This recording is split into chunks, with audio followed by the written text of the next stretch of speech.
ఈ తీవ్రత పెరగడాన్ని వేరు వేరు రూపాల్లో చూడొచ్చు. ఇవాళైతే ప్రధానంగా సోషల్ మీడియా చాలా బలంగా వస్తున్న కాలంలో మనం ట్రోలింగ్ లాంటి పదాలని వింటున్నాం. దాని తీవ్రత మనుషుల్ని ఉక్కిరిబిక్కిరి చేసి నిలవనీయని స్థితి కూడా ఒకటి కనిపిస్తూ ఉంది. అది మాత్రమే కాదు, ఇంతకుముందు నిర్మల గారు చెప్పినట్టు దాడులు, హత్యల దాకా వెళ్తుంది కూడా. అయితే ఒక రచయితగా ఇట్లాంటి ఒక వాతావరణం, ఇట్లాంటి ఒక భయానక వాతావరణం అనేది ఈ ద్వేషపు కాలంలో ఉన్నప్పుడు రచయిత ఎక్కడైనా రాజీ పడతాడా అసలు? ఎందుకులే అంటే, నిజానికి ఆఫ్ ది స్టేజ్ కొద్ది మందితో మాట్లాడుతున్నప్పుడు ఇట్లాంటి వాతావరణంలో మనం ఇంత బలంగా లేకపోతే ఇంత సూటిగా విషయాలు రాయాలా అనే వాదన కూడా వినిపిస్తూ ఉంటుంది. సో అట్లాంటి సందర్భంలో రచయితల మీద ఈ సామాజిక ఒత్తిడి అనే ప్రభావం ఏమైనా ఉంటుందా సంగీర్? ఇది అంటే వేరు వేరు అస్తిత్వాల్లో నుంచి చూసినప్పుడు కూడా యాజ్ ఏ ఒక ఒక ఒక ముస్లిం రైటర్గా, ఒక దళిత్ రైటర్గా అట్లా చూసినప్పుడు ఈ సామాజిక ఒత్తిడి అనేది ఒక రచయిత మీద ఏమైనా ఉంటుందా? మీరు అన్నట్టు ఇప్పుడు ఎట్లాంటి కాలం ఉందంటే, కరెక్ట్గా రాసేవాడిని బెదిరిస్తున్నారు. అయినా మన పెన్ను వాడికి తూటలా గుచ్చుతుంది అన్నప్పుడు మనం రాయాల్సిందే, భయపడాల్సిన అవసరం లేదని నేనైతే గట్టిగా నమ్ముతాను. అండ్ ఇంకో విషయం ఏంటంటే, వాళ్ళు మన రచనల్ని, పుస్తకాలను బ్యాన్ చేయొచ్చు, ఇంకేదైనా చేయొచ్చు. అప్పుడు మనకున్న మార్గం ఏంటంటే, పుస్తకాన్ని కమర్షియలైజ్ చేసుకోకుండా పీడిఎఫ్ ద్వారా అయినా మనం సమాజంలోకి తీసుకెళ్ళాలి. సో మనం ఈ సమాజాన్ని ఒక్కటిగా నిలిపే ప్రయత్నం చేస్తున్నాం. సో మనకు భయం ఎందుకు? ప్రేమతోనే వాళ్ళని జయిద్దాం. వాళ్ళు ఎన్ని బూతులు మాట్లాడినా సరే, మాట్లాడండి రాబాయ్, మాట్లాడండి, మేము మీకు ప్రేమనే వంచుతాం అని ప్రేమతోనే ముందుకు వెళ్ళాల్సిన అవసరం ఉంది. అండ్ కొంతమంది రచయితలు కూడా, లైక్ నేను ఒక ఎగ్జాంపుల్ చెప్తా. నేను ఒక కథ రాసిన నమస్తే తెలంగాణలో ముల్కనూరు సాహితీపీఠం కథల పోటీల్లో ఒక ఇబ్లీస్ అనే కథ రాసిన నేను. అంటే ఒక 2 రాజకీయ పార్టీలు 2 పండగల్ని ఎట్లా రాజకీయం చేస్తున్నాయి, మనుషుల్ని ఎట్లా పోలరైజ్ చేస్తున్నాయి అనే కోణంలో రాసిన నేను. దానికి చాలామంది 2 వర్గాల మధ్య వారధిగా నిలబడి మంచి మాట చెప్పినామని కొంతమంది అన్నారు.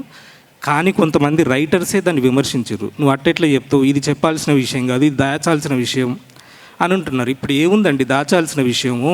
ఇప్పుడు మన వర్గంలో, మన సమూహంలో ఏమైనా మైనస్లు ఉంటే మనం చెప్పాలి, అంతేగాని మనం దాచేసి ఎదుటోడికి చెప్పాల్సింది అది నాకు కరెక్ట్ అనిపించేది. ముందు మనల్ని మనం సంస్కరించుకుందాం, ఎదుటి వారి నుంచి కూడా సంస్కరణ మనం కోరుకుందాం. అండ్ ఇంకోటి, ఇప్పుడు సమాజం ఎట్లుందంటే, ముస్లిం అనే వ్యక్తి కోతికి కొబ్బరి చిప్ప దొరికినంత ఇదైపోయింది. అంటే కొబ్బరి చిప్ప దొరికితే కోతి వెళ్ళి కొండెక్కి తిన్నంత ఎటకారం చాలా చేస్తున్నారు. భయం అవుతుంది సోషల్ మీడియా విప్పుతుంటే. ఆడెక్కడో తీవ్రవాది ఇచ్చేస్తుంటే నువ్వు చెప్పవా, దానికి సమాధానం చెప్పవా, మీరంతా ఒకటే పందుల్ని అన్నట్టుగా అంటుంటారు. ఇట్లా రకరకాలు అంటుంటారు. అరే ఎవడుగా అంటున్నాడు రా భయ్? ఇప్పుడు అందరూ ఆ సోయికి వచ్చిర్రు, కుటుంబ నియంత్రణ ఆపరేషన్లు చేసుకుంటున్నారు, జరుగుతున్నది. కొంత తెలియని వాళ్ళు మాత్రం చేస్తున్నారేమో మేబీ. అండ్ కరోనా టైంలో నేను మా వదిన అంగళ్ళకు బురకా వేసుకొని పోయింది అంత కూరగాయలు తీసుకురావడానికి. పక్కనే ఓ లేడీ, ఓయమ్మ జరుగు అటు జరుగు మీ నుంచే కదమ్మా తురుకోలతో అనేది కరోనా వచ్చింది అని ఈసడించుకుంటుంది. నాకు ఆ మాట విన్న తర్వాత మస్తు బాధ అనిపించింది. ఆమె మీద నాకు కోపం రాలేదు. అంటే ఈ రాజ్యం ఎంత పకడ్బందీగా ఒక వర్గాన్ని ఎట్లా కించపరుస్తుంది, ఎట్లా అవమానిస్తుంది, ఎట్లా బదనాం చేస్తుంది, అది విని నాకు ఎంత బాధ అనిపించిందంటే, ఇప్పటికీ కూడా ఏ చిన్న ఇష్యూ దొరికినా, కరోనా తర్వాత బాంబే హైకోర్టు తేల్చింది అసలు కరోనా తబ్లీగీ జమాత్ నుంచి రాలేదు అని తేల్చిన ఆ నిజం ఎక్కడొచ్చింది, దాన్ని ఎవరు ప్రచారం చేశారు? ఎవరు చేయలేదు. అప్పటి వరకు అది బట్టగాల్చి మీదేసినట్టు అంతా అయిపోయింది, ప్రచారం అంతా అయిపోయింది. ఇప్పుడు విలేజ్లో కూడా విద్వేషం సొర్రింది. ఇట్లా చాలామంది మిత్రులు కూడా శత్రువులాగా చూస్తున్న వైనం అయినా వాళ్ళని ప్రేమగానే నేను ఇచ్చేస్తున్నా. నేను ఇంకో ఇన్సిడెంట్ కూడా చెప్తాను. నేను మా అన్న కొడుకు మా ఊర్లో గోపాల్పేట అనే ఊర్లో చదువుతున్నాడు స్కూల్లో. తోటి పిల్లలు, అరే వాళ్ళు పెద్ద కూర తింటారా భయ్, పక్కకు జరుగురు అంటారు. మేము పెద్ద కూర తినడు బంద్ చేసినాం, పక్కకు జరుగురు అంటారు. అంటే ఇది ఎంతవరకు పోతుందంటే, ఇప్పుడు పెద్ద కూర తిన్నోళ్ళని పక్కకు పెడతారు, రేపు వెజ్ నాన్ వెజ్ అన్నోళ్ళని పక్కకు పెడతారు, ఆ తర్వాత ఉల్లిగడ్డ ఎల్లిపాయ తిన్నోళ్ళని పక్కకు పెడతారు. ఇది చాలా దుర్మార్గమైన ప్రక్రియ. దీన్ని మనము తిండి మీద ఆంక్షలు అనే దాన్ని మనం ఖండించాల్సిన అవసరం ఉంది. మనం భయపడకుండా రాయాల్సిన అవసరం ఉంది. అండ్ ప్రేమతోనే మనం వాళ్ళకి సమాధానం చెప్పాల్సిన అవసరం ఉంది. ఇంకో మాట ఏంటంటే, చాలామంది సోషల్ మీడియాలో పార్టీ కార్యకర్తలుగా మారిపోతున్నారు. అరే మన మోటార్ల భయ్, ఆ ఓటర్ అనే సోయి మనలో ఉండాలి, ఓటర్లుగానే ఉండాలి. ఒక్కొక్క ఇంట్లో ఒకడు ఈ పార్టీ, ఒకళ్ళు ఈ పార్టీ, ఒకళ్ళు ఈ పార్టీ. రాజకీయాలు చాలా ప్లాన్డ్గా మన కుటుంబాలని విచ్ఛిన్నం చేస్తున్నాయి. ఫస్ట్ మనం ఓటర్లం అని అనుకున్నప్పుడే మనం ఈ ప్రజాస్వామ్యంలో బలంగా ప్రశ్నించగలం.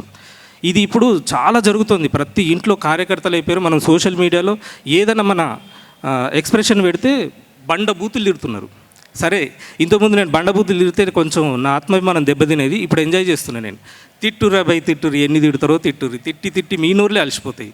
తిట్టుకోరి, మాకు ఆ తిట్లు వస్తాయి కానీ మేము తిట్టాం. ఎందుకంటే మేము మిమ్మల్ని ప్రేమిస్తున్నాం.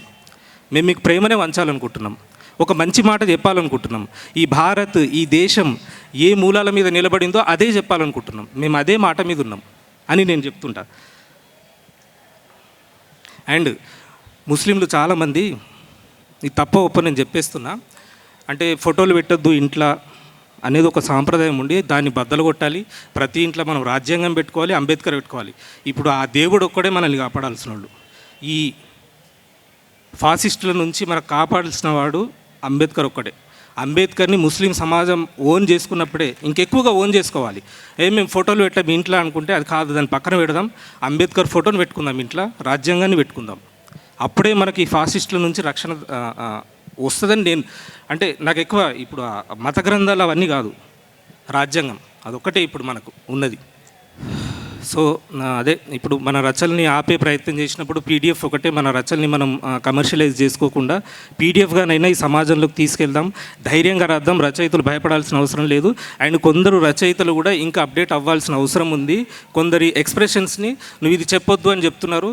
మన మైనస్లను మనం బహిరంగంగా చెప్పుకుందాం, దాన్ని చక్కదిద్దుకునే ప్రయత్నం చేద్దాం. అందరితో కలిసిమెలిసి ఉండాలని కోరుకుంటున్నాను నేను.